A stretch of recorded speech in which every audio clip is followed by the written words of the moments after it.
to call the meeting to order. Misty, would you call the roll, please? Dave Burris, Here. Randy Graham, Here. J.R. Huddleston, Here. Deborah Johnston, Here. Bill Lukens, Here. Craig Romey, Present. Gary Telkamp, Here. Linda Varvel. Thank you. Would you join me in the pledge of allegiance? And Frida has a flag.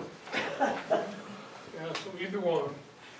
I pledge Allegiance to the flag of the United States of America and to the republic for which it stands, one nation, under God, indivisible, with liberty and justice for all.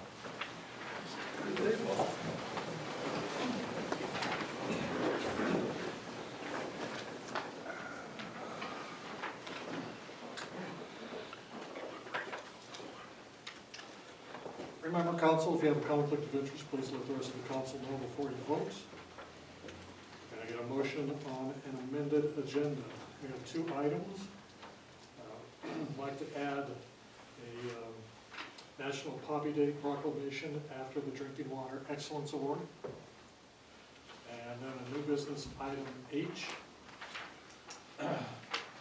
Ariel handed out the agreement. It's to approve and authorize the mayor to sign the golf cart event rental agreement and liability waiver with the Hot Springs Chamber of Commerce. I make a motion to approve an amended agenda, adding National Poppy Day proclamation after Drinking Water Excellence Award, and adding item H to new business, approving and authorizing the mayor to sign the golf cart rental agreement and liability waiver within the Hot Springs Chamber of Commerce. Second. Discussion? All in favor? Aye. Opposed? Motion passes. Can I get a motion to approve the minutes from the April 5th May 4th council meeting? Make a motion to approve the minutes from the May 4th council meeting. Second. I'm sorry, I didn't get that. Dave. Thank you. Discussion? All in favor? Aye. Opposed? The motion passes. Can I get a motion to approve the bills in between? I make a motion to approve the bills in between for $187,962.77. Second. Discussion? All in favor? Aye. Opposed? The motion passes. And can I get a motion to approve the current claims? Make a motion to approve the current claims of $189,470.74. Second. Discussion? All in favor? Aye. Opposed? The motion passes. Communications from the public. Is there anyone that would like to address the council tonight?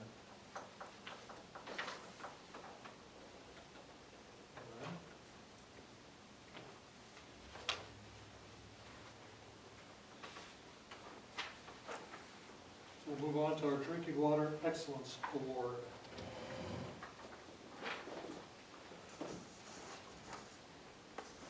And I'd like to thank all the water folks for showing up. I think this is the first time we've had 100% participation. I really do appreciate that. Thank you. We were all here last year. I wasn't.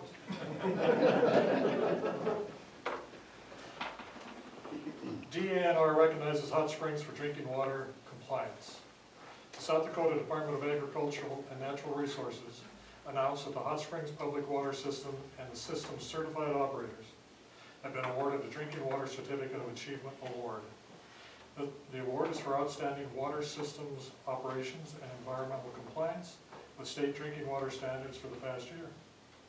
Safe and dependable drinking water plays an important role in protecting public health and supporting economic growth, said DANR Secretary Hunter Roberts.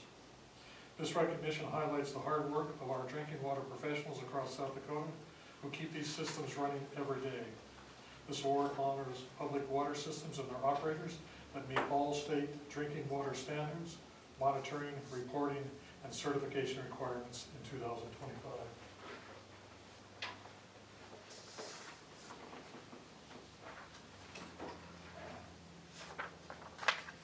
Secretary's Award for Drinking Water Excellence 2025. By virtue of the authority vested in me, and after due consideration, I do hereby certify that the Hot Springs Public Water System, through extra concern and endeavor, has met all federal and state requirements for safe drinking water and has supplied 23 consecutive years of safe drinking water to the public it serves. Signed by the Secretary, Department of Environment and Natural Resources, Hunter Roberts. So Tracy, I'd like to give this one to you because it's for the department as a whole. Yep. And each of the folks got an individual certificate. Certificate of Achievement for 2025. By virtue of the authority vested in me, and after due consideration, I do certify that, I'll read each of you as I hand them out, through extra concern and endeavor has enabled the Hot Springs Public Water Systems to meet all state requirements for safe drinking water and has enabled this drinking water system to supply safe drinking water to the public they serve. Sean, you're on the top of the list.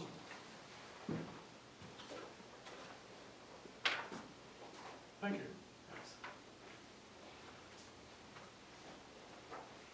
Again, each certificate says the same thing.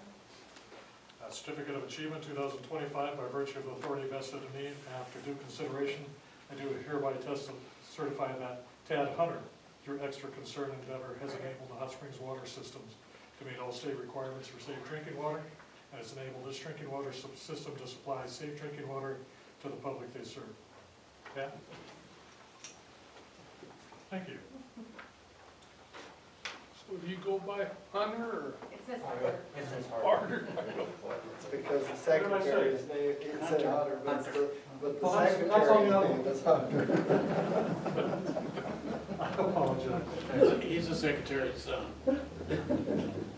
Certificate of Achievement 2025, by virtue of the authority vested in me, and after due consideration, I do hereby certify that Peter Miles, through extra concern and endeavor, has enabled the Hot Springs Public Water Systems to meet all state requirements for safe drinking water, and has enabled this drinking water system to supply safe drinking water to the public they serve. Thank you.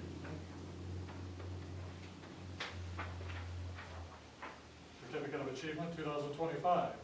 By virtue of the authority vested in me and after due consideration, I do hereby certify that Andrew Hausch, through extra concern and endeavor, has enabled Hot Springs Public Water Systems to meet all state requirements for safe drinking water, and has enabled this drinking water system to supply safe drinking water to the public they serve. Andrew? Thank you. Certificate of Achievement 2025. By virtue of the authority vested in me and after due consideration, I do hereby certify that Richard Miller, through extra concern and endeavor, has enabled Hot Springs Public Water Systems to meet all state requirements for safe drinking water, and has enabled this drinking water system to supply safe drinking water to the public they serve. Thank you.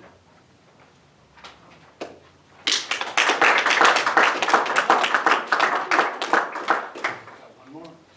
Certificate of Achievement 2025.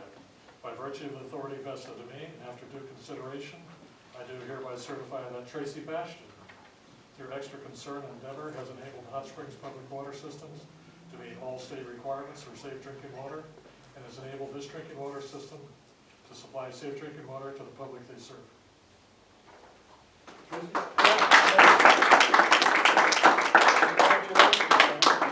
I think so.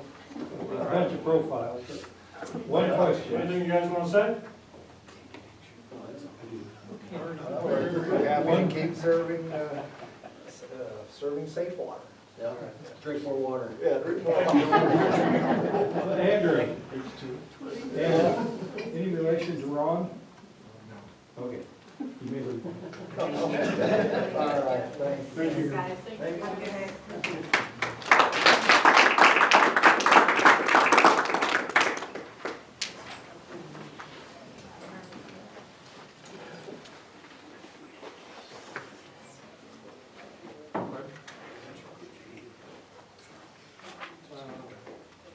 Okay, so we're at 5:40. We have a public hearing. It's a long one.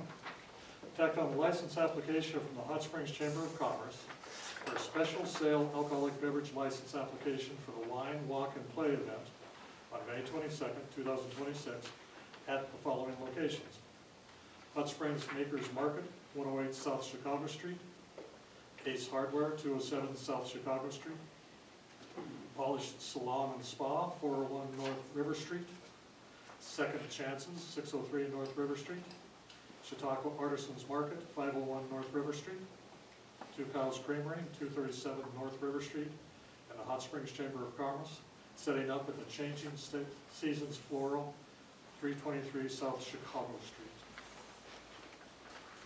Amber, is there anything you'd like to say? I think, the biggest thing I want to say is that we will follow all regulations as outlined in the ordinances and the law, and we are looking forward to the event. I'll take any questions or concerns that you may have. It's a really fun event. It's really fun to just see people wandering in this main street, and it's one of the highlights of the year, I think. I'm really excited to kick the year off with the wine walk. This will be my second one, but my first one less chaotic. And I do also want to mention, while I'm up here, thanking Miss Ariel and working with the city on helping us to obtain, or at least trying to come up with an agreement to utilize the golf carts to make this a little more safe for the public to be able to get to and from their vehicles. I think that would help us out a bunch. And then also just making it a safe event for everybody. So the agreement is the last agenda item for council to consider for tonight. Is there anyone from the public that would like to address this? All right, let's go ahead and close the public hearing at 5:42. And I need a motion to approve, deny, or postpone. Make a motion to approve it. Second. Got it. You already read it, Bob. I'm gonna read that again. All in favor? Aye. Opposed? The motion passes.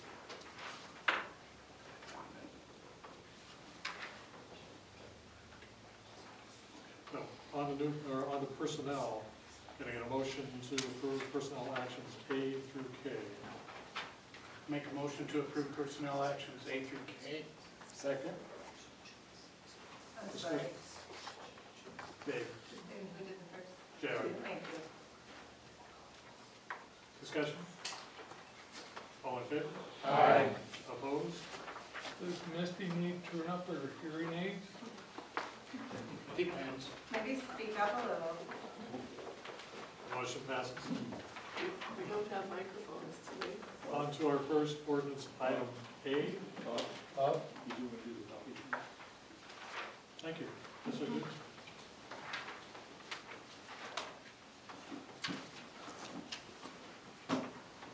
All right, I'd like to read a proclamation. Office of the Mayor, Hot Springs, South Dakota Proclamation, National Poppy Day.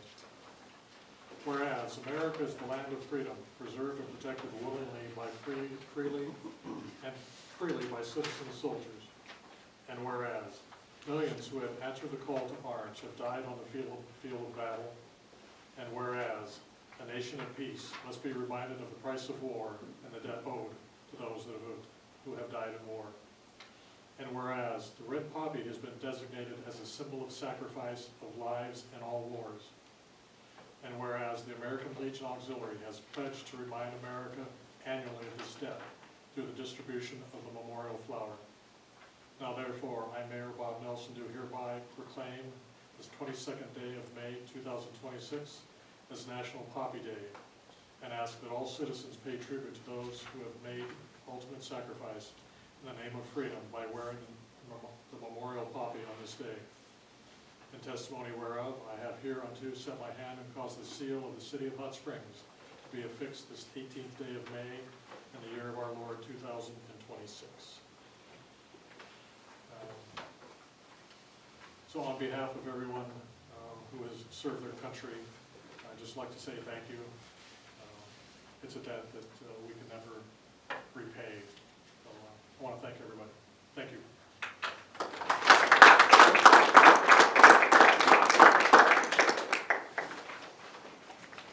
Thank you, Bill. Yes. All right. On to our first ordinance item, ordinance item A. Can I get a motion for a second reading of ordinance 1288? Make a motion to approve the second reading of ordinance 1288, revising Title III Administration, Chapter 30, General Provisions, 30.26, Public Works Engineer. Second. Discussion? All in favor? Aye. I'm sorry, would you call the roll, Misty? Yes. Craig Romy, Yes. Gary Telkamp, Yes. Randy Graham, Yes. Dave Burris, Yes. Deborah Johnston, Yes. Bill Lukens, Yes. J.R. Huddleston. Yes. Thank you. Under our second ordinance item B, can I get a motion for the second reading of ordinance 1287? Make a motion to second reading ordinance 1287, revising title 15. No, that's not 15. What is that? 15. It is 15. Very good, my bad. Land usage chapter 155 zoning code. 155.032 F3 PUD number 3 Cascade Hill subdivision amendment. Second. Discussion? I'll be abstaining for the vote because I sit on the chat board. Thank you, Gary. I see that there are some folks here from the hospital. Is there anything you'd like to say before the council votes? Let's get it done. No? No. All right. Misty, would you call the roll, please? Randy Graham, Yes. J.R. Huddleston. Yes. Craig Romy, Yes. Deborah Johnston, Yes. Bill Lukens, Yes. Dave Burris. Yes. And I noted Mr. Telkamp's abstention. Motion passes. Thank you. Appreciate it. Any idea when we're going to see any bulldozers? Keep going. That's up to them. About the first, they gotta come through permitting, they're gonna do the dirt first and then move on with the infrastructure, so they're hoping to get started about first of the month. It's exciting. Thank you for everything you've done. Thank you. Thank you very much. All right. So under our new business items, our first new business item A is a discussion only, and it's an update from the Rural Division Fund Committee. Jane, thank you for making your. Oh, sure. This year, the Vision Fund Committee, board, however you want to call us, had 5 applications. There's lots of good things happening in Hot Springs.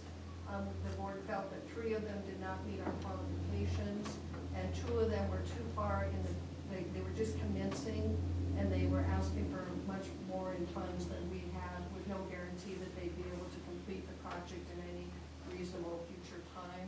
JO's on the committee too, and we have, if we distribute all of the fund that's available to be distributed, which we have not done in the past because we want the fund to grow, it'd be $12,000. And I think the projects that we did seriously consider were asking for a lot more money with no guarantee they'd be finished. And so we just decided not to fund anything this year, have the fund continue to grow. Kim Moyer has been serving and she has resigned, and Sherry Largent is interested in being on the board. And Jennifer Nelson Cruz will be the chair starting this fall. And I don't know, JR, if you had anything you want to add to it? I had nothing. Okay. Did I summarize pretty well? Absolutely good. Perfect. Okay, thank you. And the only, this just goes down to an agenda item. My sister Joyce is on the We cemetery. know that, yeah, Did we you- got you that. that, okay. We're gonna be correcting that when Thank we you. make the action. Yeah, we're not putting you on there, sorry about that. Joyce called. Okay, good. You've demonstrated that you do great work, so we thought we'd just kind of pull you into maybe another committee. But thank you for the compliment, but Joyce can handle it. Council, any questions? Jane? Thank you for the update.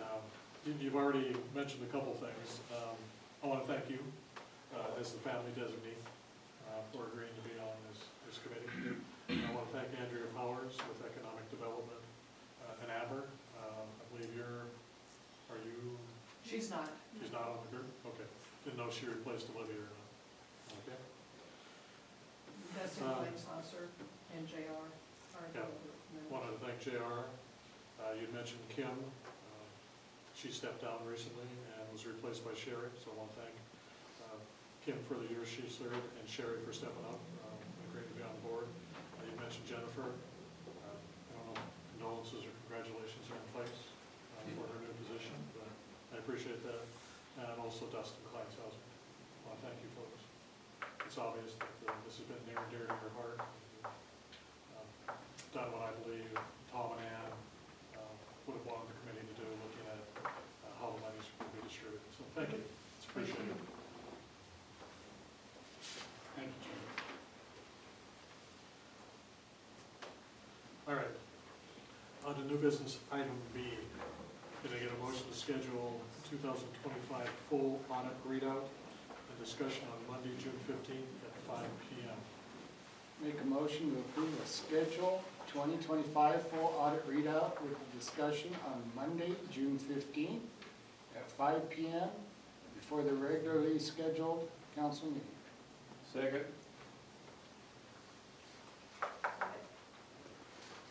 Discussion? Misty, would you just kind of like to brief us again? Some of us forget from year to year. Sure. We get an opportunity to review the complete financial statements and audit report prior to the meeting, and then Tracy Hansen, typically from Cato, will come down and review highlights with you. This is your opportunity to ask specific questions. She goes through it really quick. We used to schedule an hour before, and then we'd sit around twiddling our thumbs. So we've narrowed it down to half an hour. If we have more questions and need more time, we can always schedule something else. But she'll give the more detailed report and allow you an opportunity to ask questions prior, and then during the council meeting, she'll have a real, even quicker review of any audit findings in the audit report and give you a general idea at the council meeting, whether it's a good audit or a bad audit. Thank you. Mhm. All in favor? Aye. Opposed? The motion passes. New business item C. Can I get a motion to appoint Carlin LaRee to the cemetery board?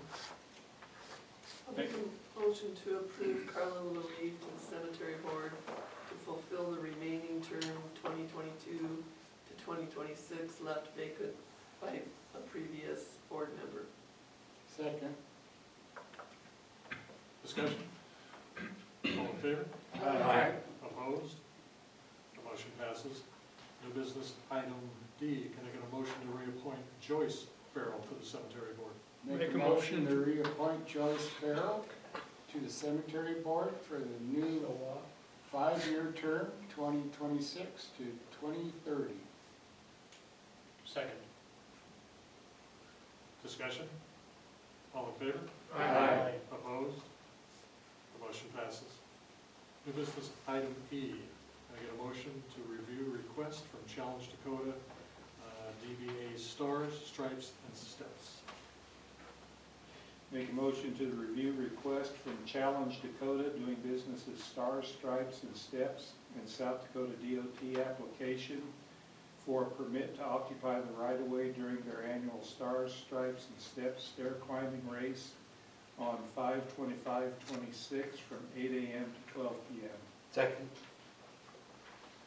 Gary? Oh, Randy. Randy? I thought it was Randy, then you said Gary. Who's Gary? Thank you. Who was it? Oh, I thought I heard Deb say it was Carrie, No, I but, said, who's Gary? Oh, is it down there? right, got Gary's it. right here. Yeah. That's Randy's middle name.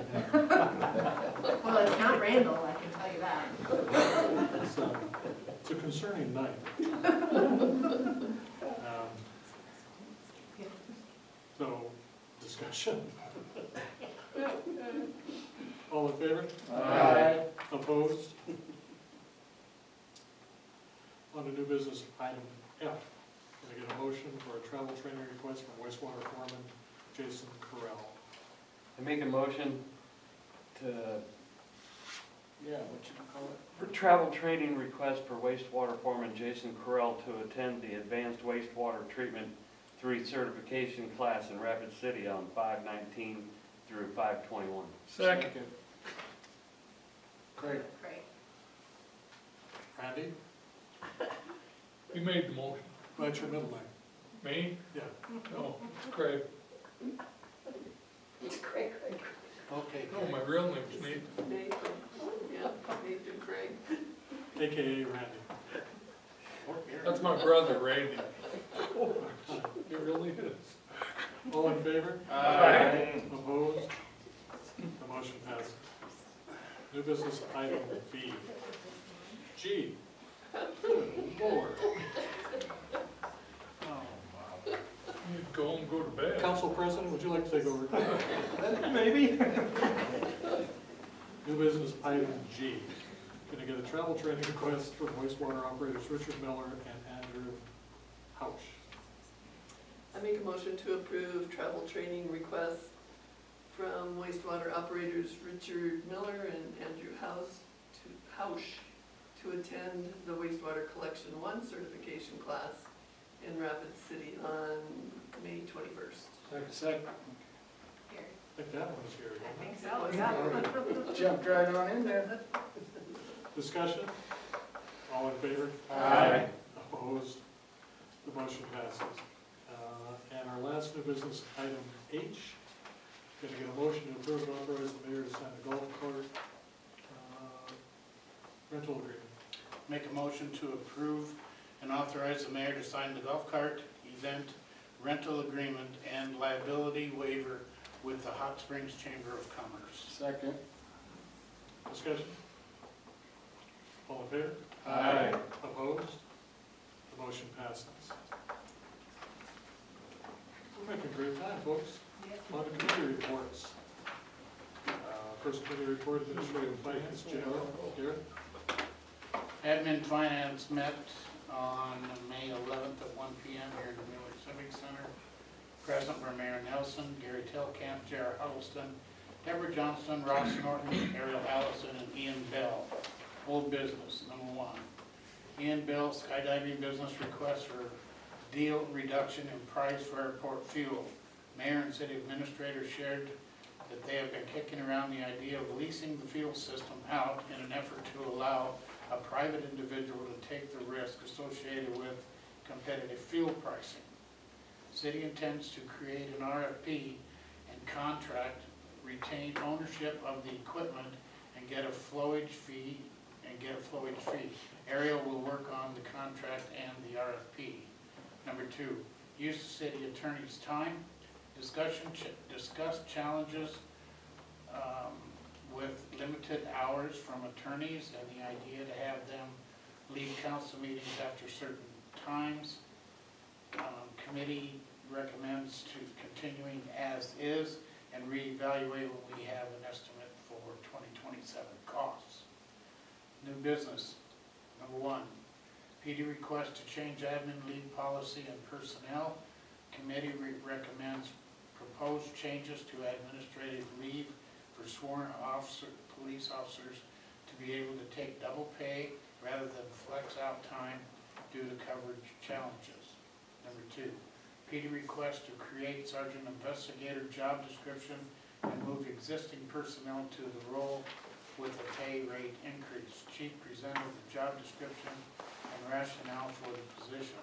Discussion on the ideal top of steps for this position and the department becoming top-heavy. The committee would like to see PD overtime information so far this year, along with actual expenses, and would like to discuss more at the next meeting. Number 3, PD requests to get new dash cameras through Axon like body cameras and tasers. Chief presented that multiple current dash cams are obsolete. We have a liability by having non-working dash cams and by having no dash cams, and determined that a dash cam solution is needed. Excuse me. Chief presented a ballpark quote from Axon to bundle our tasers, dash cams, and body cams with free upgrades for the next 10 years at $41,000 a year, or $15,000 for the first year to match the budgeted amount, and $45,000 each year after. A large discussion had on the safety features and integration of having Axon for all 3. Chief will bring back a quote for just the dash cams and quote for one-time purchase and an installation of dash cams and a quote for an updated bundle, laser, body cam, dash cam. The meeting ended at 2:37. Our next meeting is June 8th, 2026. All are welcome to attend. Gary, anything on that? That's correct. Council, any questions? That's a lot of money. Thank you. Custer Fall River Regional Waste Management, Rick? We met on May 14th, 6 o'clock, right here at the Mueller Center. Roll call was Mike Lund, Les Cope, Peg Ryan, Rita Reagan, Dean Weekly, Craig Romey, Vince Lowell. We went to our roll call treasury report, school district.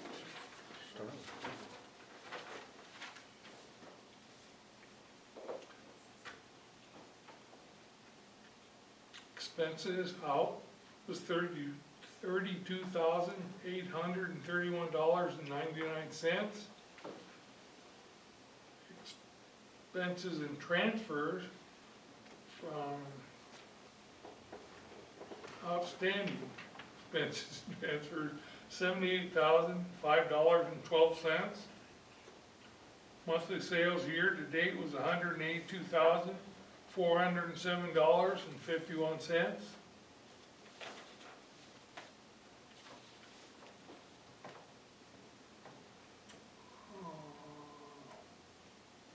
Monthly expenses year to date, so I already said that.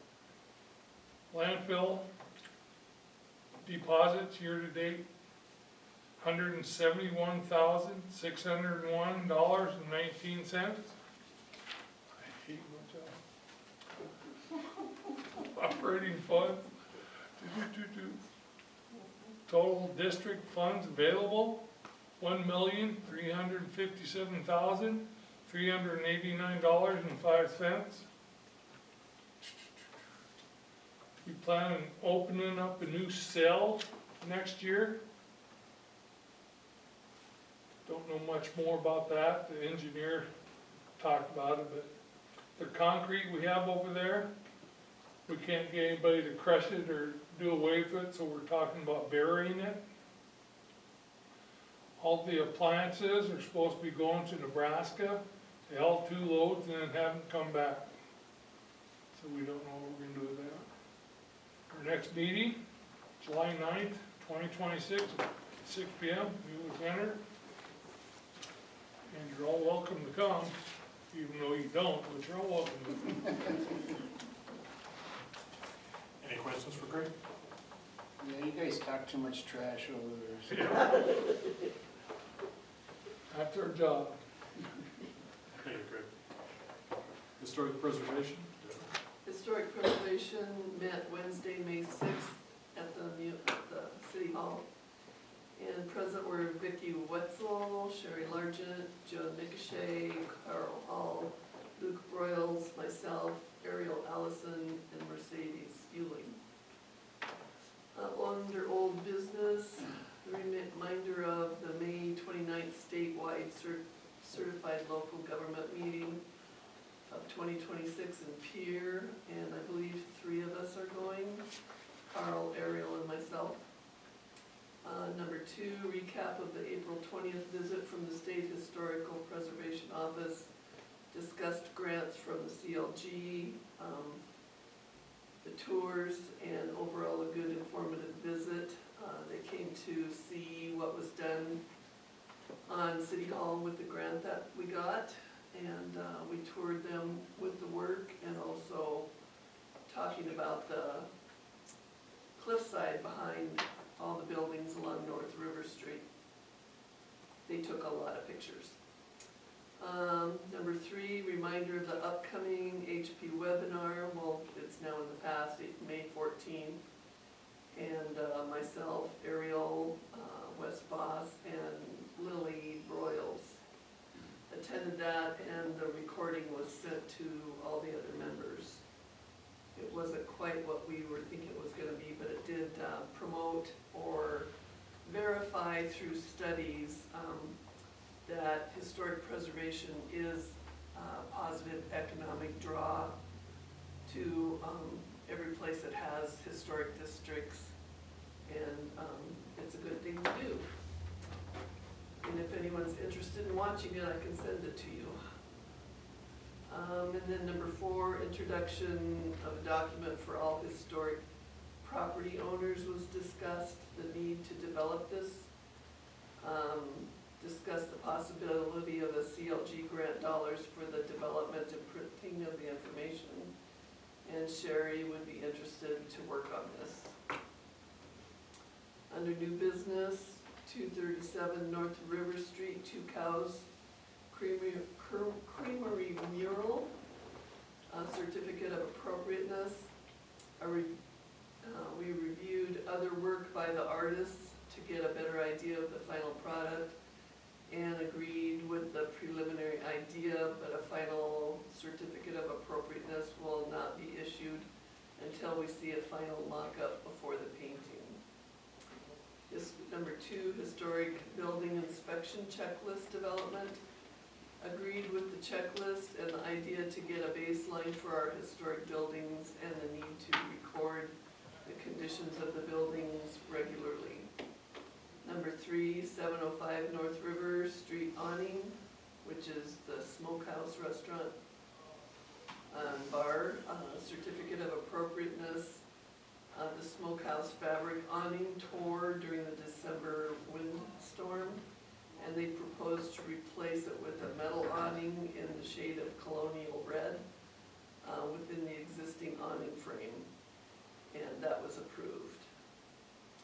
Other discussion was the desire to keep historic legislation a running agenda item. We adjourned at 5:43 p.m. and the next meeting is June 3rd, 5 p.m. at City Hall. Questions for Deborah? Any movement or getting additional historical plaques for some of these buildings? Where are we at on that? I guess that needs further discussion. That hasn't been discussed. Are there buildings in particular that still need plaques? I think the Sean building is requested one for permission to do something on their own. I think we. We probably need to take an That's what inventory. we do. Yeah.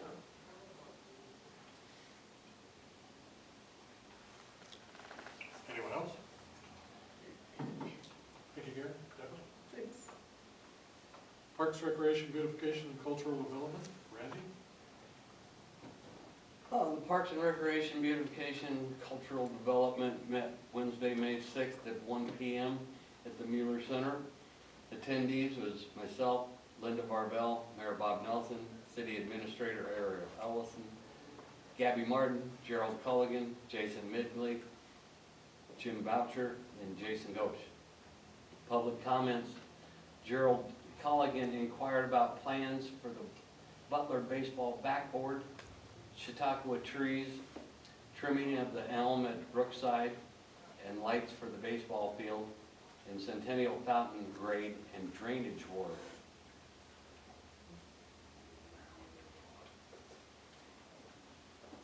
Just a moment. Old business, baseball scoreboard and lights update. Scoreboard donation was accepted. We'll work with crew on replacement. 2, disc golf update, signage and material list updated. 3, lower Centennial irrigation. Water pressure was a concern.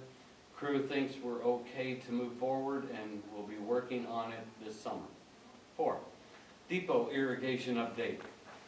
Crew did pigeon mitigation, irrigation and seed, flagpole repairs.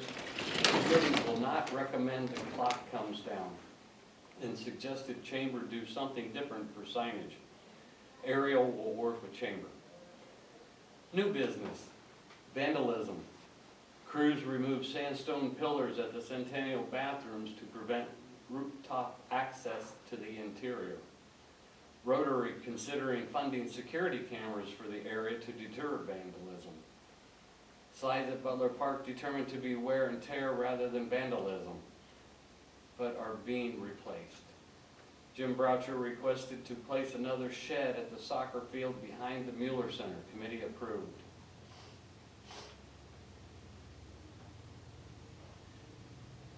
Caitlin had reported they had a problem with the pods being driven through by perhaps large vehicles.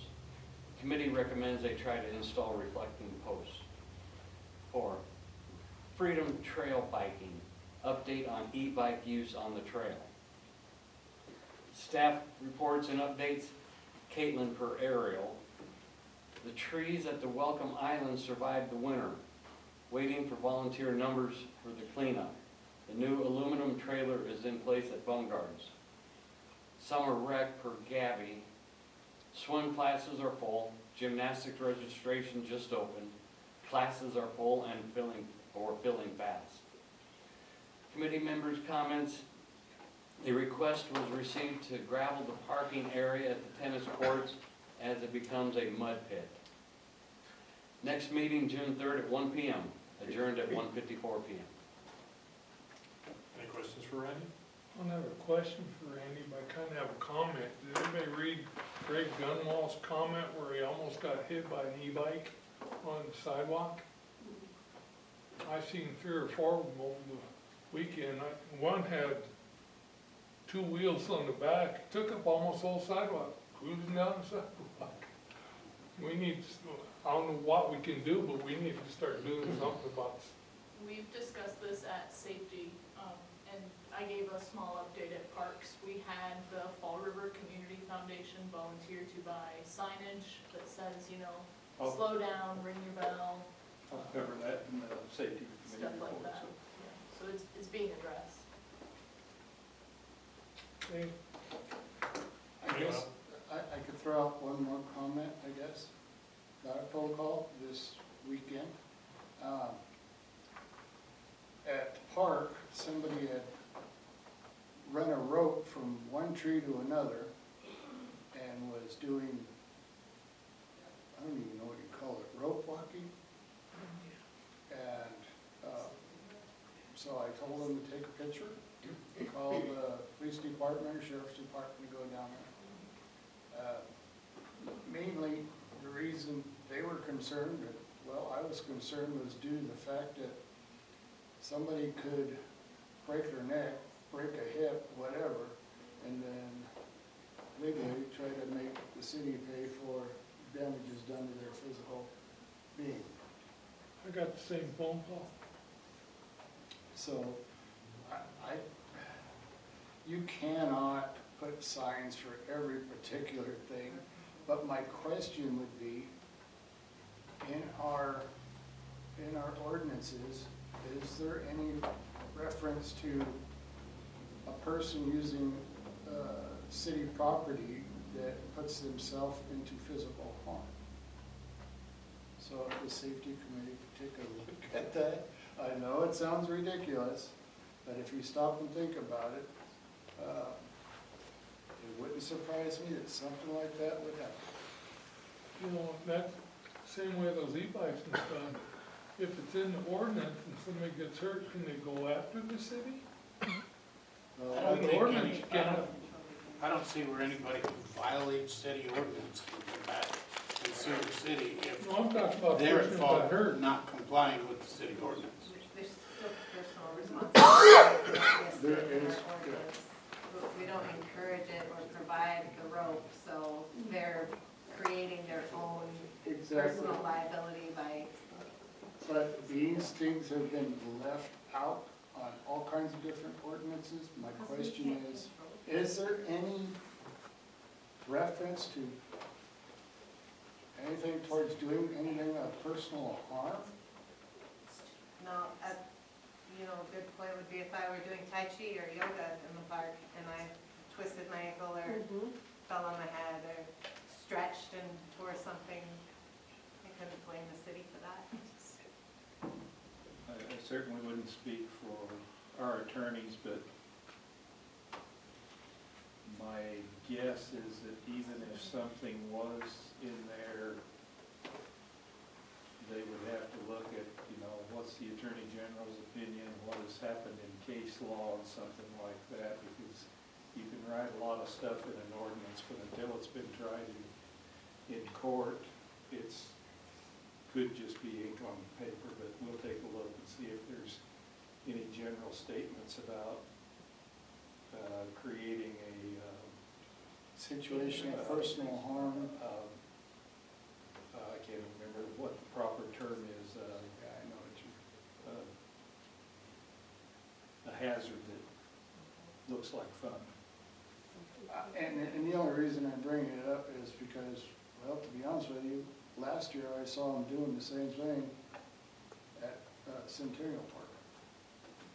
And so I don't know if that is like a young person's idea of fun or exercise. But anyway, I just thought I'd bring it up. It's All right. kind of ridiculous, but I know.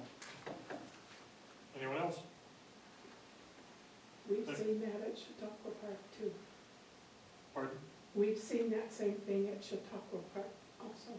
See, and I don't understand if that's like some kind of new sport that the It's, kids are into. it's a fad that's going around.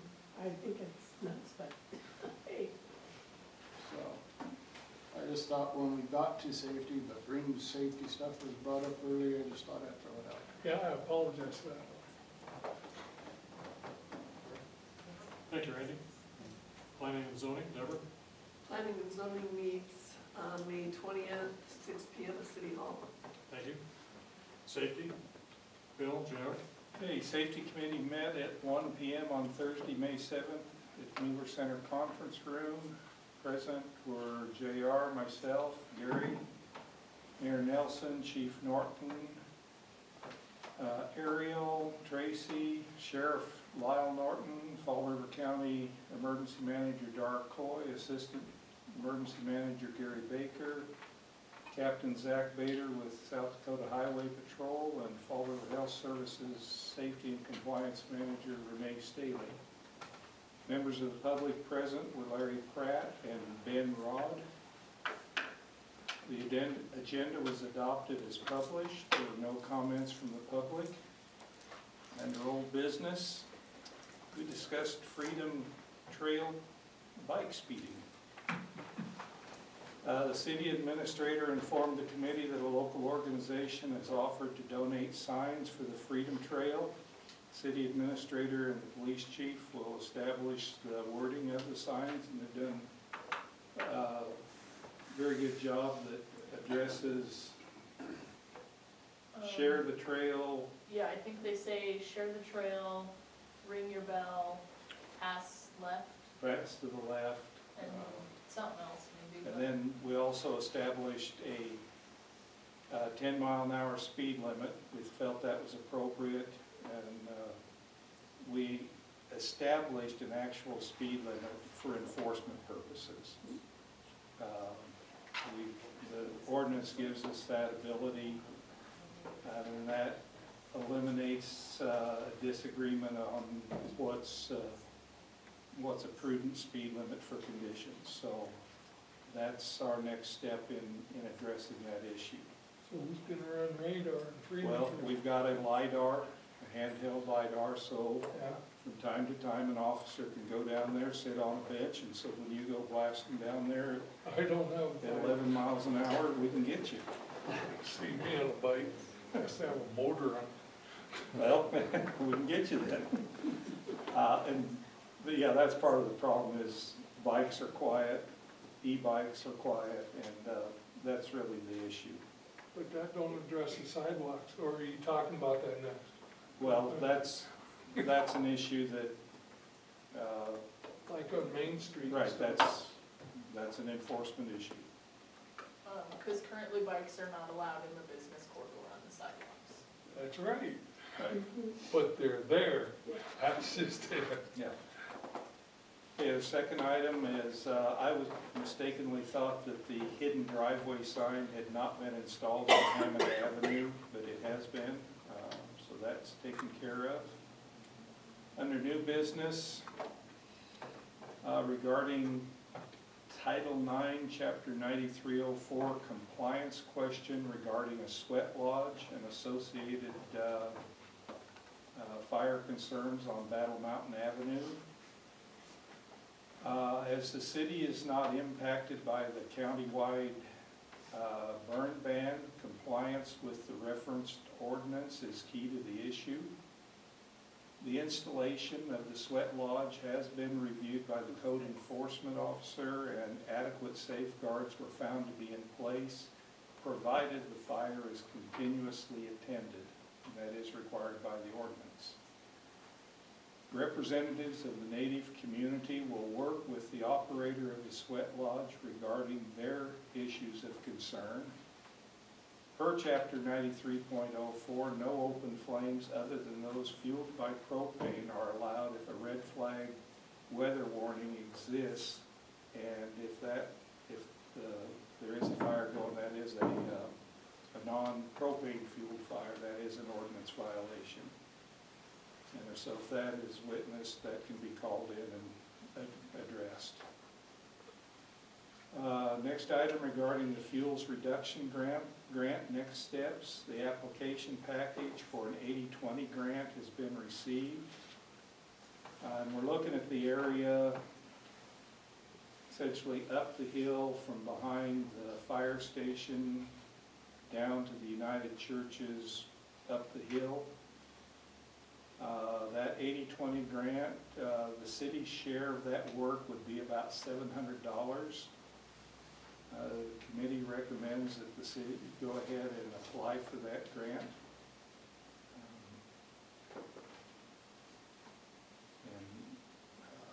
And take care of that issue. And it's very specific. I think Ariel said that when she got the information from South Dakota Wildland Fire, it's very specific on what can be cleared, what should be cleared, and they even give a list of contractors that does the work. And I also clarified with Lane after the fact, because that's right of way and we would consider vacating it after the fact. I wanted to see if we had to own it for that 10-year maintenance agreement or not, and he said no, there was no requirement to continue ownership, and that maintenance agreement actually doesn't even pass on to the new owners. Okay, So great. those who would get that land if we vacated it would not be held to that same obligation. Thank you. Okay, next item, we also talked about the, you recall we put in for grants for the wastewater treatment facility as well as the Hot Brook pumping station. In discussions, excuse me, with Black Hills Council of Local Government, they recommend that we leave the generator for the wastewater treatment plant in the plan, and if approved, the funds may be requested to be used if there's any cost overruns for the Hot Brook pumping station installation. Basically, we've done the engineering for the wastewater treatment plant. Currently, that's a 208 volt system. The new plant will be 440 or 460 volts, so the new generator will not be usable for that installation. We had hoped to be able to use it here at the Mueller Center because this is a 208 volt system. However, trying to put it here, the cost benefit analysis does not pass the test, so we would not be able to move or install the generator here. So that's where we stand on that.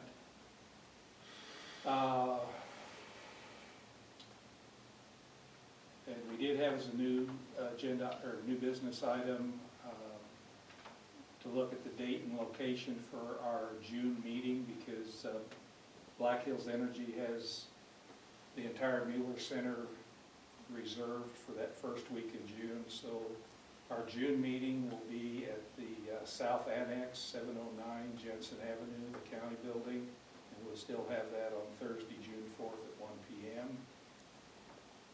Regarding our staff updates and reports, police department In April, they responded to 439 calls, 69 of which were high-risk calls.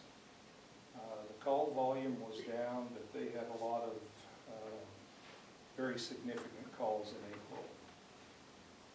And just want to give a call out to Chief Norton. He put a lot of effort into putting together the staffing and security plan for what's going on this week with the hearings, so put a lot of effort into that. Safety coordinator update. Reserve Officer Shively has provided de-escalation training to all the city crews. And that training is also offered to all council members if any of us are interested in it. When is that? Has not been scheduled, but if there is an interest, we can get that on the schedule.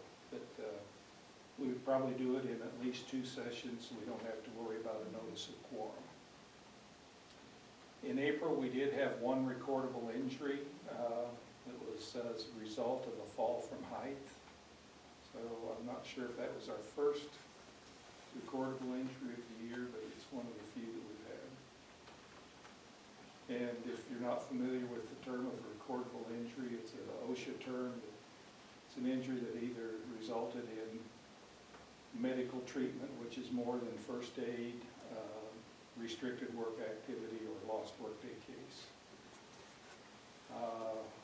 Under committee member comments, Emergency Manager Dar Coy asked that we continue to look at the feasibility of the city fireworks display based on the drought and weather conditions, and that's something we will have to do is keep watching to make sure that if conditions are severe, we may have to make a decision on whether that display goes forward. There were no employee safety concerns mentioned, and so as I said before, our next meeting will be Thursday, June 4th, 1 p.m. at the Fall River County South Annex, 709 Jensen Highway. We adjourned at 2:11 p.m. JR, anything you like that? You did good. Any questions for Bill or JR? If we're gonna look at that, are we gonna, on the fireworks portion, are we gonna require the same thing for city and the citizens? Fireworks ordinance does not allow anything that explodes or flies now. But it happens every year. Enforcement is going to be a priority. But I was wondering, I know nothing's supposed to fly, and like Craig said, it happens, but anyway, if we take that out for the city show, are we gonna stop? Are you considering stopping any fireworks in town? Well, I'm a little confused with the question, Dave, because they're not allowed now, and we'll be actively enforcing our ordinance that doesn't allow it, which is a $500 fine. What I'm saying is, you can do spinners, they don't No, fly. you cannot do spinners. You can do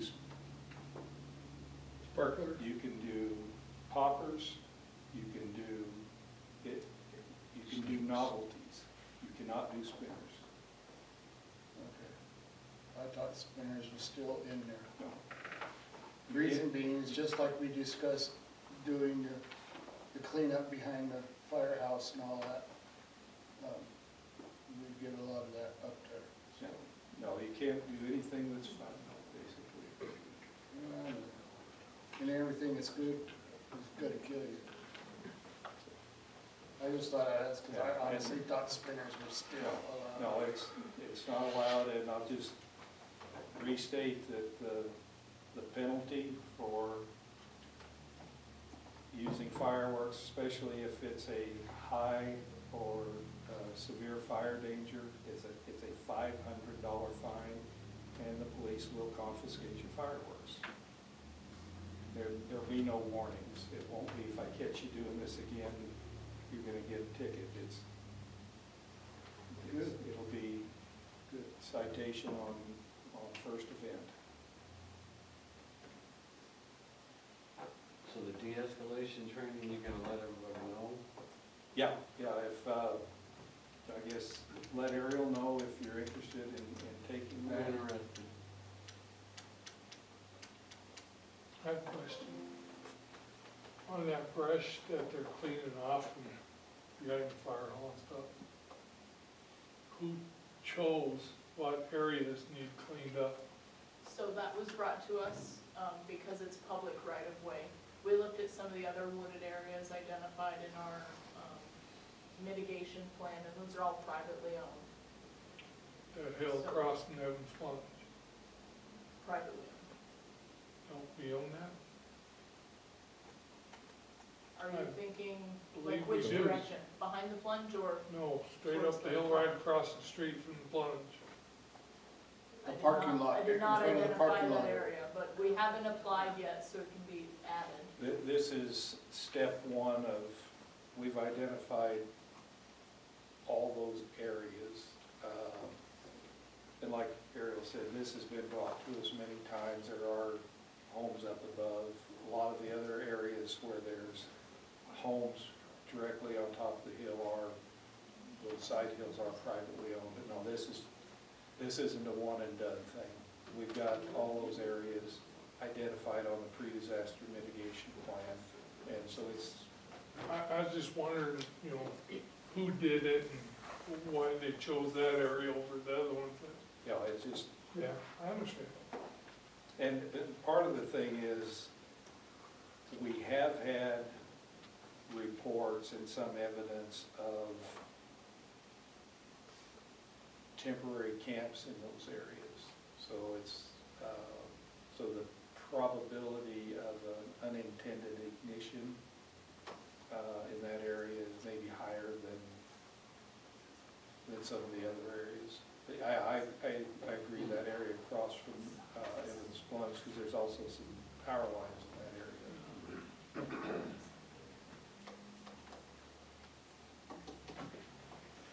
All right.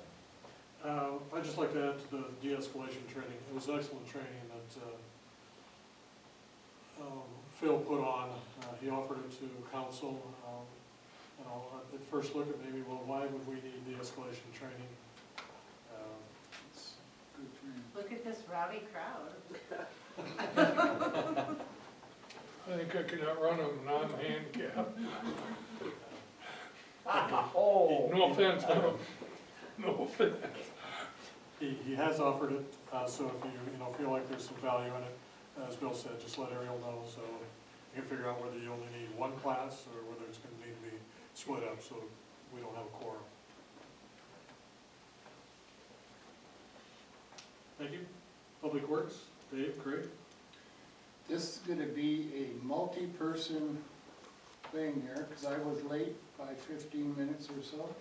So Ariel, Craig, Do you if I want to missed read the something, minutes? you guys can help clean me up, okay? Ariel asked a question. Oh, Do you want to just read off the minutes instead of your notes? Or, go ahead. well, I can bring them to you, or I can read them. So, Go ahead, Marina. or do you have them, Craig? No, Okay. Water, sewer, utilities information with the Minnetonka Bridge.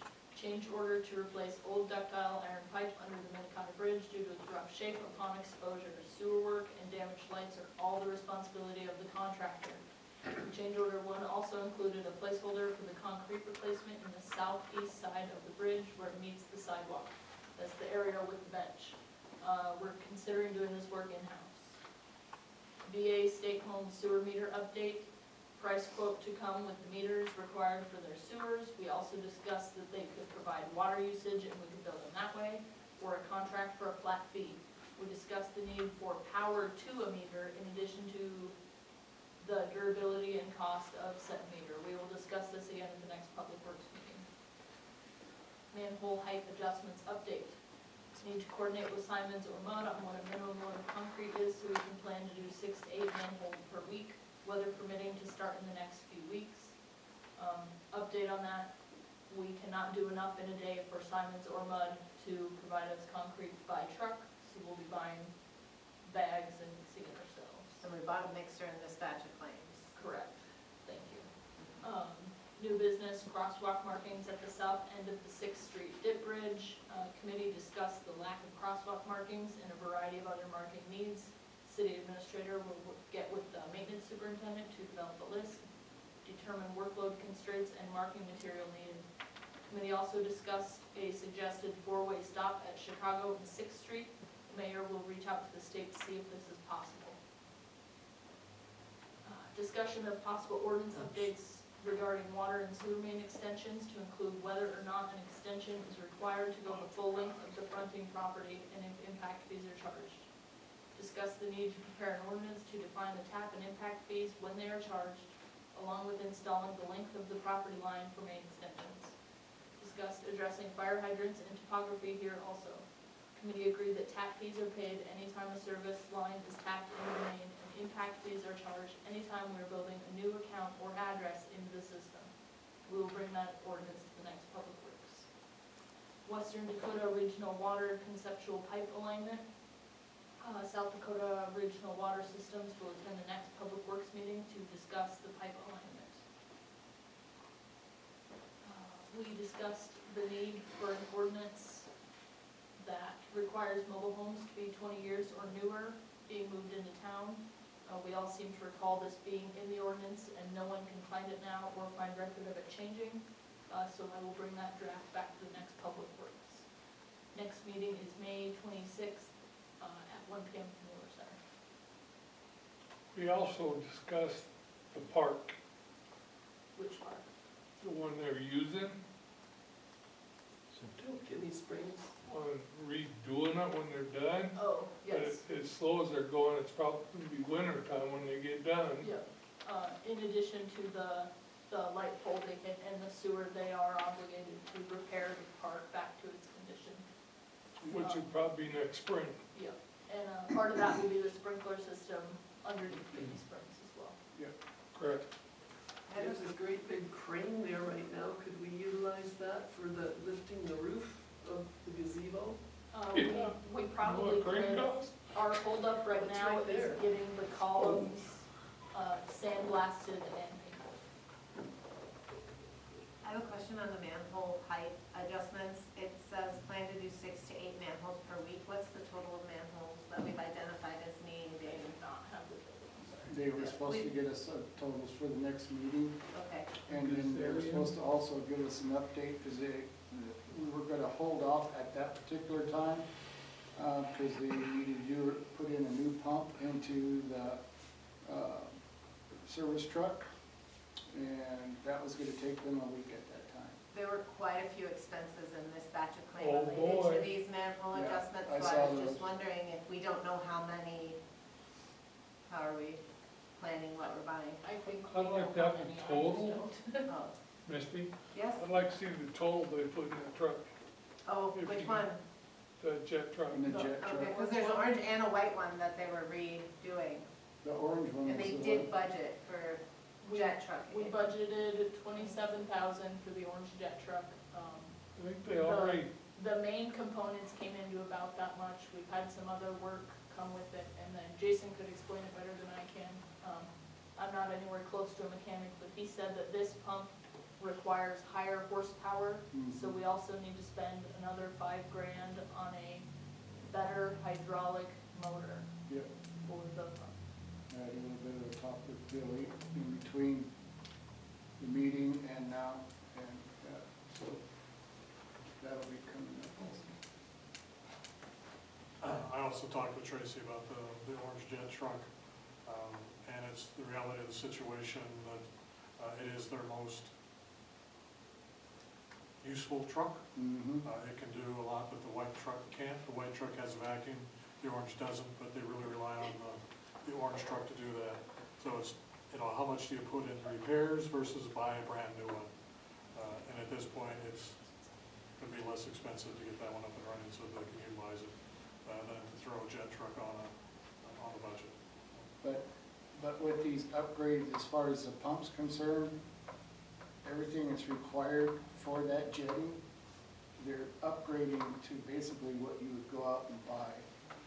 a reasonably new one or a brand new one. So I think we're pretty close to getting what we actually need, unless there becomes a problem with the operating of the vehicle, engine-wise or transmission or anything like that. But that, at that time, was not an issue. It was just basically upgrading the pump, getting the strength that we need. And I highly recommend what they were doing was the right thing to do at the time. They discussed their budget overages. The four-way stop, I failed miserably on contacting the state, and that I completely forgot to contact them. When we started discussing it in Public Works, man, I understand the frustrations from people who are, you know, they have a new intersection, they're trying to figure out how they're gonna navigate it, and they're stopping. There's one extra stop there. There was an intersection coming off of Detroit, what, 200 feet to the south, you know, where people were still stopping, you know, to merge into the flow of traffic. So I just want to caution there. I want to, you know, make everybody aware. Asking the state to put two stop signs, a north and a south stop sign in the middle of a state highway, I don't think so. is that really realistic? Because people are impatient and, you know, so I'll talk to the state, but I don't know.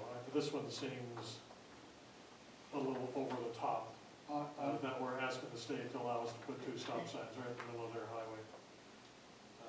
Honestly, I don't. We can't control how people are driving in town. So I'll ask. Okay.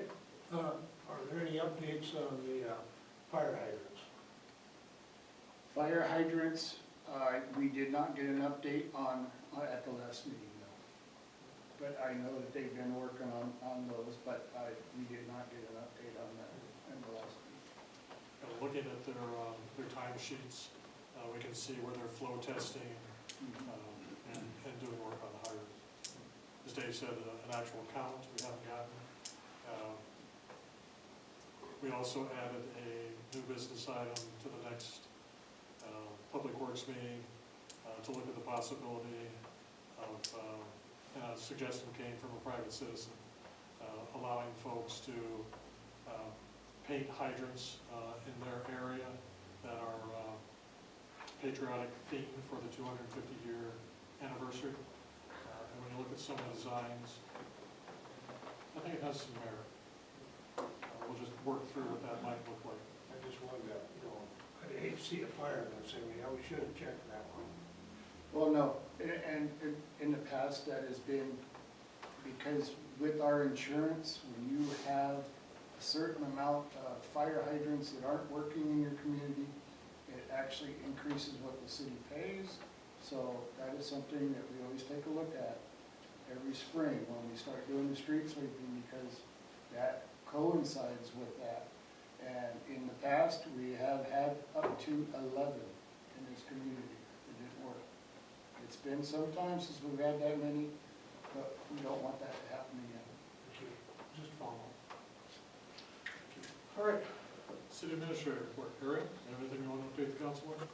I sent out an email earlier today. I'm looking for your input regarding negotiations with the Romies for the wastewater treatment agreement. Asking for your input on your must-haves and the direction you would like to see, so that I can appropriately negotiate from your perspective rather than just mine or Jason's or Tracy's. Also in your packet is a short memo about the city renting additional golf carts for the Haskavitz tournament. Please review it and let me know if you have any questions. On April 7th, 2026, the December 17th windstorm was declared an emergency. So that opens us up to between 70 and 100% FEMA grant reimbursement for our cleanup and management of the event. As I work through time cards and invoices with representatives from FEMA and the South Dakota Office of Emergency Management, I'll update you all as I figure out what that amount looks like for the city. Tomorrow, our Evans Plunge Aquatics Director and I will be at the school. We're trying to promote some open positions for the plunge this summer. We have lifeguard, slide guard, and front desk open right now. Spread the word that these positions are open. You can apply either at the plunge or City Hall. And lastly, today marks my 6-month anniversary as your city administrator. I want to thank you all for the opportunity to serve, and I welcome any input as to how I can better serve you all. Thank you. At golf tournament, I've been told in the past that those people get extremely drunk and start hitting each other's golf carts. Is that gonna be something that's changed, or? So I have heard about this. We talked to the tournament organizers, and they have talked to the attendees, and they understand they need to tone it down. They will still sign the same rental agreement for our carts. We will still be able to pursue, what's the word, like subrogation through our insurer will go after them even though our insurer's paying it. Would you happen to know how many we were short last year? I don't know how many we were short, but I know this year we're renting 20 additional carts. Okay. So I know we have been short with that. Yeah, and turning people away really just reduces revenue all around, so Yep. it makes sense, I believe. And if people are willing to come from afar to come to the tournament, we should be able to give them what they need in order for them to spend the money in their community. I have a question about you brought up the contract with the Romies. With the refocus of going to retaining the ponds and the lagoons, are we not going to get the MBBR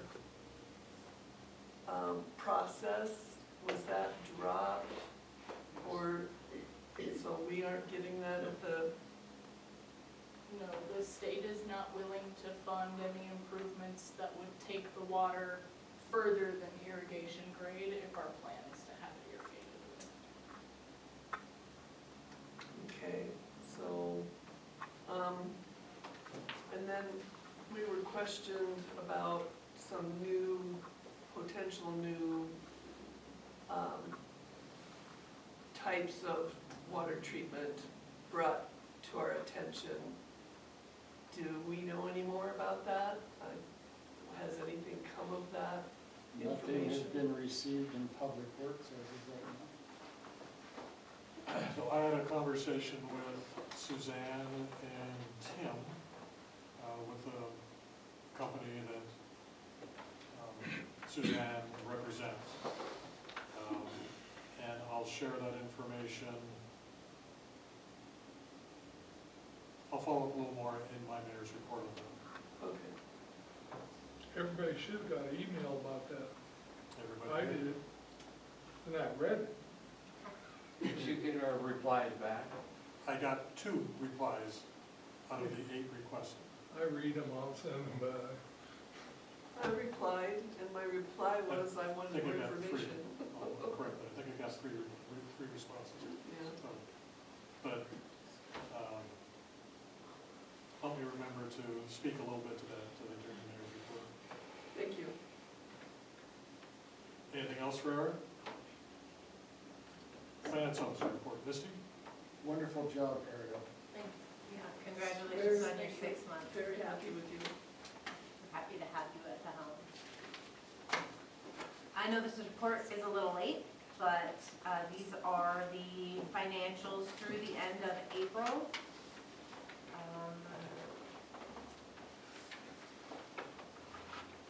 This is a standard trend, expenditures exceeding revenues for the first part of the year. If you have any concerns with the red on the profit loss summary by fund, or any of the other numbers presented in these financials, I'm always available and happy to answer those questions. I don't have any concerns. We did just receive notice of our first half property taxes. We haven't received them yet, but we've got the number. That does have a positive impact on the year-to-date comparison, especially in the general fund. We'll also begin seeing increased revenues from sales taxes, which affects our general, our additional sales tax, and our liquor, lodging, and dining funds. Current tourism projections for the Black Hills region appear cautiously positive for the 2026 summer season. The state tourism officials continue to report strong statewide visitor numbers and modest growth in visitor spending. Although we do all know there's economic pressures such as inflation and the higher travel costs that may result in more budget-conscious travel behavior, so we'll watch those sales tax reports as they come in. In late March, we received the final report for the SDML Workers' Compensation Fund 2025 payroll audit, which resulted in a refund of $15,536.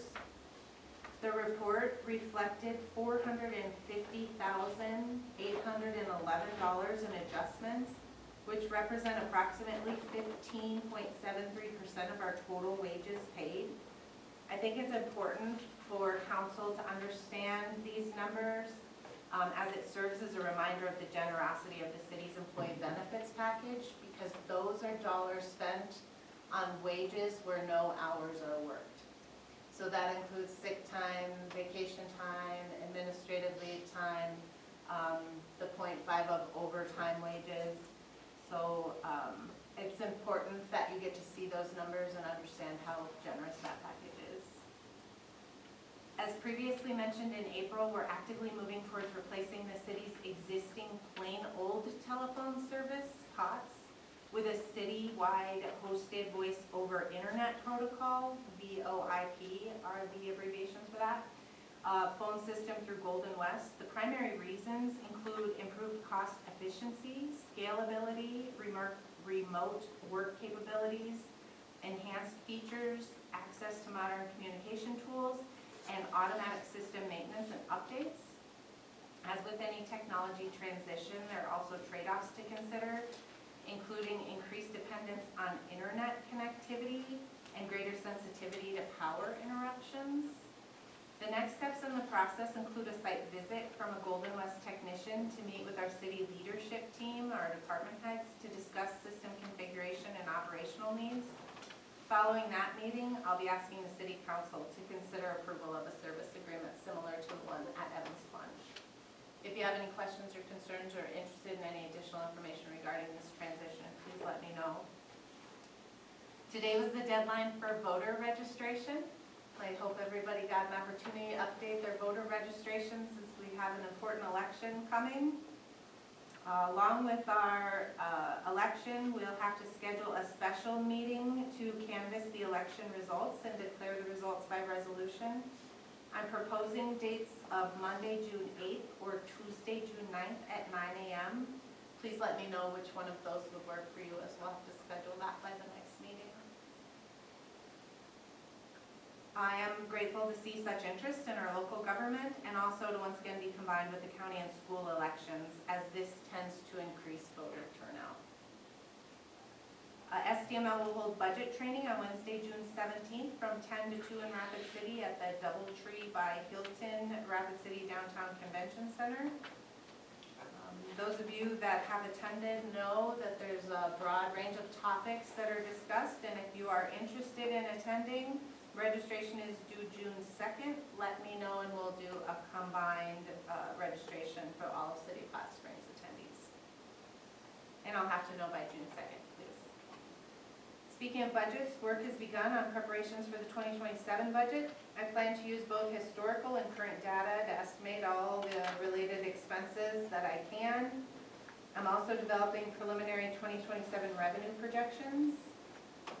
Council budget meetings are held at the Mueller Center in late July, usually on a Tuesday and Thursday, beginning at 5, with additional dates added if necessary. I have heard back from a couple of you, and it looks like the second proposed dates, which are Tuesday, July 28th and Thursday, July 30th, work better than the first ones I proposed. So if anybody has an objection to those, let me know. Otherwise, I think I'm going to move forward with the July 28th and Thursday, July 30th dates, and that'll be on a future council agenda for approval. As a final reminder related to budgeting, I encouraged each of you in February and March to consider and communicate any desired changes to the process used to budget for unknown wage increase rates for 2027 for both part-time and full-time employees. As of today, I haven't received feedback or alternative suggestions. The recent city practice has been to estimate wage increases based on state-determined minimum wage adjustments, which are based on a formula tied to CPI and shared in a prior memo, and then apply the equivalent adjustments across employee groups while also increasing the top of step for full-time positions.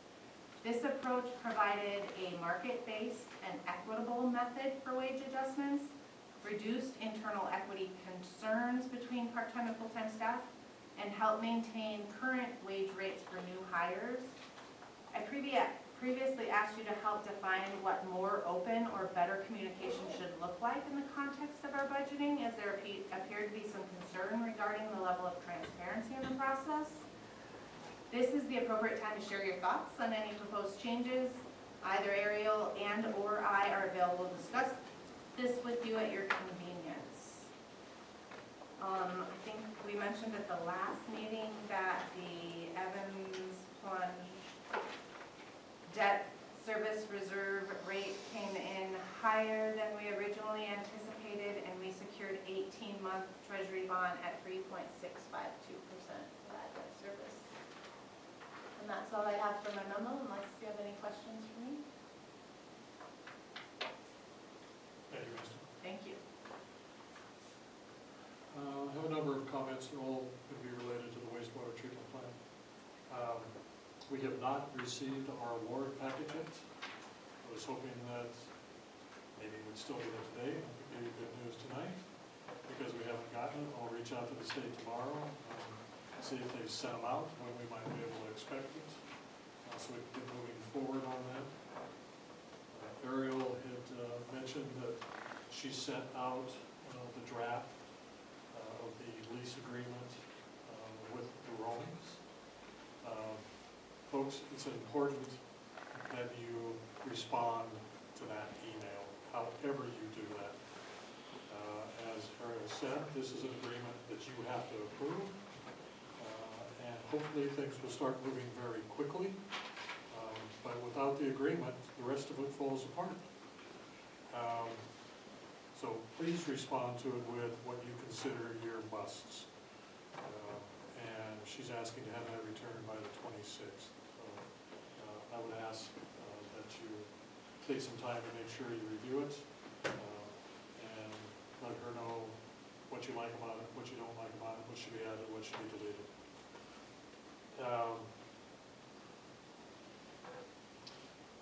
Deborah was asking about the email that we all got from Suzanne Givler suggesting, would the council consider looking at a different option? The original option that you approved was for a MBBR, a moving bed bioreactor that would clean the water up to the point of being able to discharge it into the river. My personal opinion is in certain locations out there, probably been cleaner water than what's running in the river right now. But we all know that was not well received. So we went forward with Amendment 1. And talking with Suzanne, I had a conversation with her and Tim last week. Their process is essentially the same.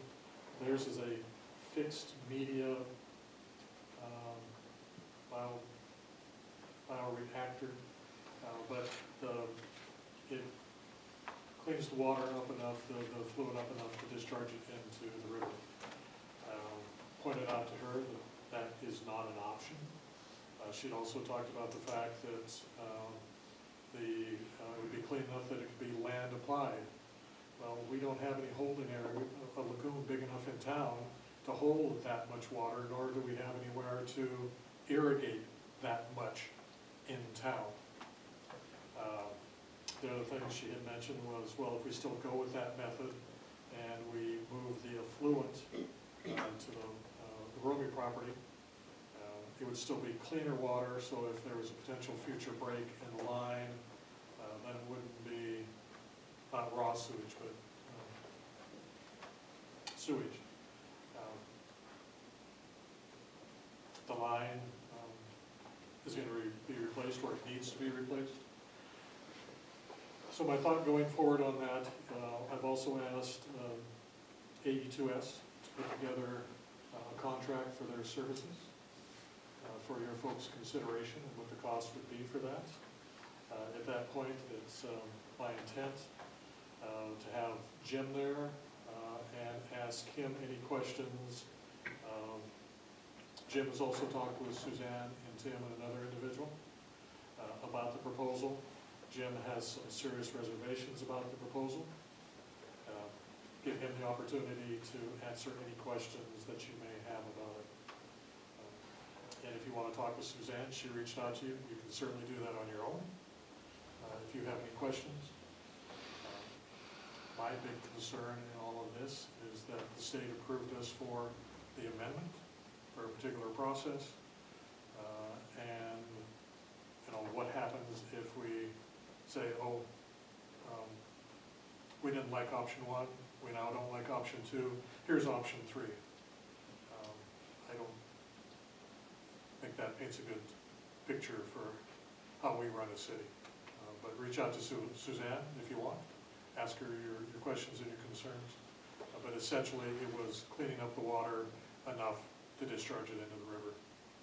Nothing changed my mind, because that was the first option we wanted to go with, and nobody that lives from here to Maverick Yeah. would want this. In Suzanne's proposal, it would be discharging at the time of year where we couldn't land apply, but we have nowhere to land apply. We had looked at, we discussed with Jim, you know, about the possibility of running the affluent rather than putting it in the river, taking it out to the golf course and apply it out there. Same thing applies. We don't have enough land out there to build the holding ponds that would be necessary to irrigate. Cut down a couple holes. Yeah. Create water hazards. Appropriate time to have the discussion that I had with you in the office, or Luke? You're assuming I remember what discussion it is. The sustainable development discussion. Say again. The sustainable development discussion. Still don't know. Might as well. Environmental and social issues. I'm drawing a blank, Bill. Obviously not. Let me just go ahead and say it, and tell me to shut up at any time. We could have this conversation at a future Council meeting. council meeting, Okay. so refresh me on what it is that I should be remembering of. Must be a no-no. You guys gonna smack our hands with rulers now? No, that's all I have for you. My teacher did that, and I've been There's there. any questions for me? I have to agree that if we keep changing things around, the state's gonna start to wonder whether or not we know exactly what. Suzanne has indicated in her opinion and the experts she talked with, and we are talking a significant difference in cost. But we're not talking the same systems. We're not talking the same process. When we have the award packet from the state and we're ready to put a contract in front of you folks for engineering, we can pull all of this conversation together and see whether you want to accept the funding package, whether you want to look at a different option. But I think we have an excellent option in front of us.